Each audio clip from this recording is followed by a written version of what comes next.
मैं बैटिंग करने नहीं जाऊंगा। आखिर ऋषभ पंत को लेके ये कौन सा नया विवाद है जो खड़ा हो गया है? ऋषभ पंत ने आखिर ऐसा क्या कह दिया है जिसको लेके चारों तरफ इस वक्त सोशल मीडिया पे बातें चल रही हैं और कहीं ना कहीं ऋषभ पंत को लॉर्ड्स की हार का जिम्मेदार भी ठहराया जा रहा है?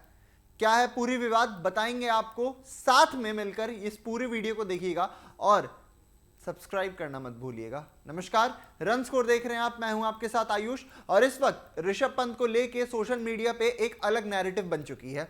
नैरेटिव क्यों बनी है, इसके पीछे एक बहुत बड़ी वजह है। वजह क्या है आपको वो भी बताएंगे और आपको ये भी बताएंगे कि विवाद क्या खड़ी हुई है।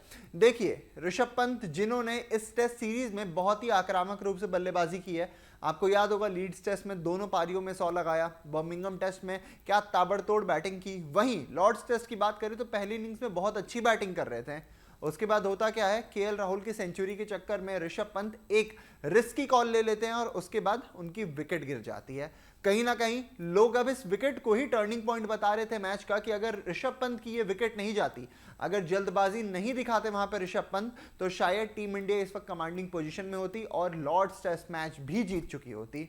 ऐसे में ऋषभ पंत को लेके एक और नया नैरेटिव आ चुका है मार्केट में। ये नैरेटिव ना केवल सोशल मीडिया पे बल्कि हर एक क्रिकेट फैंस की जुबान पे है और हर कोई इसमें यही सवाल पूछ रहा है कि क्या जो चौथे दिन के अंत में भारत की 4 विकेट गई, वहां पे नाइट वॉचमैन को भेजा गया था, उसके जगह ऋषभ पंत नहीं आ सकते थे? क्या आकाशदीप की विकेट अगर 5वें दिन के एंड तक भारत के पास रहती तो एक बैटिंग का क्वेश्चन हमारे को नहीं मिल जाता नीचे की तरफ से? वैसे भी अगर आप बात करें टॉप ऑर्डर्स में किसी ने कंट्रीब्यूट नहीं किया है। हालांकि उनको अगर देखा जाए एक तरीके से तो आकाशदीप ने ज्यादा ही कंट्रीब्यूट कर दिया है, 11 बॉल तक खड़े रहे और टीम को बचाया ही एक तरीके से। तो ऐसे में अब ऋषभ पंत पे सवाल उठने लगे कि आप क्यों नहीं आए, नाइट वॉचमैन को क्यों भेजा गया? और इसी चक्कर में कहीं ना कहीं बहुत सारे लोग तो टीम इंडिया को यह भी कहने लगे हैं कि यहाँ के प्लेयर्स जो हैं, मतलब टीम इंडिया के जो प्लेयर्स हैं, वो डर चुके थे बेन स्टोक्स से, डर चुके थे जोफ्रा आर्चर से, ब्राइडन कार्ड से, और उनकी बॉलिंग नहीं खेलना चाहते थे। ऐसे में भारत के पूर्व स्टार ऑलराउंडर जो कि रविचंद्रन अश्विन है, आपको पता ही है, अश्विन अपने YouTube चैनल भी चलाते हैं और उसमें कई बार वो कुछ ऐसे बड़े खुलासे कर देते हैं जो कि सोशल मीडिया पे एक बज़ बन जाता है। उन्होंने कुछ ऐसी ही बात फिर से कह दी है जिसको लेके हर कोई ऋषभ पंत को घेर भी रहा है और ये भी सवाल पूछ रहा है कि क्या नाइट वॉचमैन की जगह ऋषभ पंत वो हिम्मत नहीं दिखा सकते थे कि वो आके अपनी पूरी चौथे दिन की पारी को एंड करें और 5वें दिन आके वापस से अटैक करना शुरू करें? सबसे पहले आपको ये बताते हैं कि पूर्व स्टार ऑलराउंडर रविचंद्रन अश्विन ने कहा क्या है। अश्विन कहते हैं, जैसे ही हमारे 2 विकेट गिरे, ऋषभ पंत ने राहुल भाई यानी राहुल द्रविड़ से कहा था कि मैं बैटिंग के लिए नहीं जाऊंगा। उस वक्त 30-40 मिनट बचे हुए थे। जब अगला विकेट गिरा तो 4 नंबर का बैटर आना चाहिए था।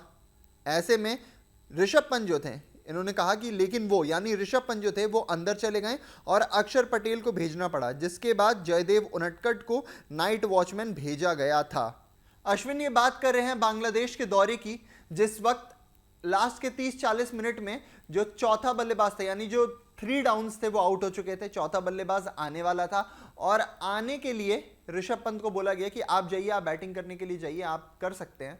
तो उन्होंने कहा कि मैं नहीं जाऊंगा, लास्ट के 30-40 मिनट मुझे बैटिंग करना पसंद नहीं है।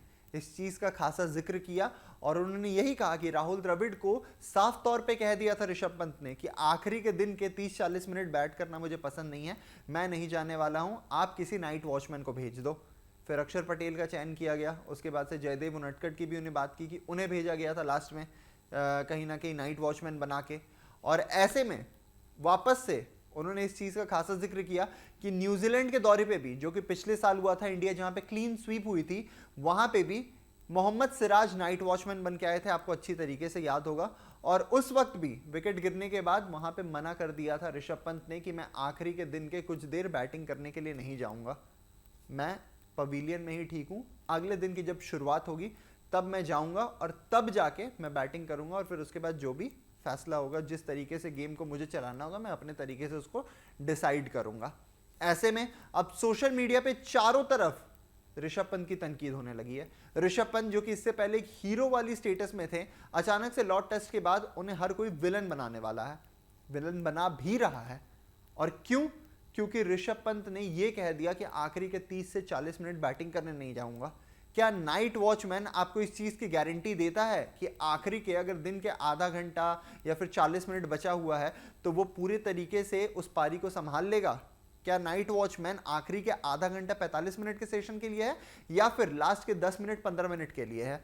ऋषभ पंत की ये जो एक तरीके से एडमेंट अप्रोच थी, ये कहीं ना कहीं मुझे भी बहुत ज़्यादा खराब लगी कि अगर दिन के 30 से 40 मिनट बचे हुए हैं उसमें एक बैटर का ही जाना बनता है, वहां पे किसी नाइट वॉचमैन का जाना नहीं बनता है। अगर उसकी विकेट आ गई तो फिर आपको जाना ही पड़ेगा किसी भी तरीके से।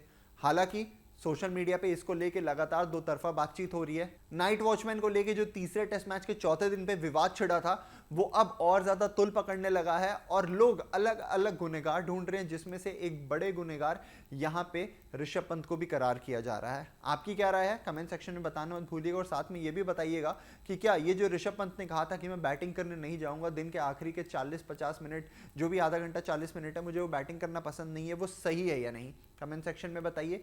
वीडियो को शेयर कीजिए अपने दोस्तों के साथ, चैनल को सब्सक्राइब कीजिए और हमारे साथ बने रहिए। अभी के लिए दीजिए हमें इजाजत। धन्यवाद।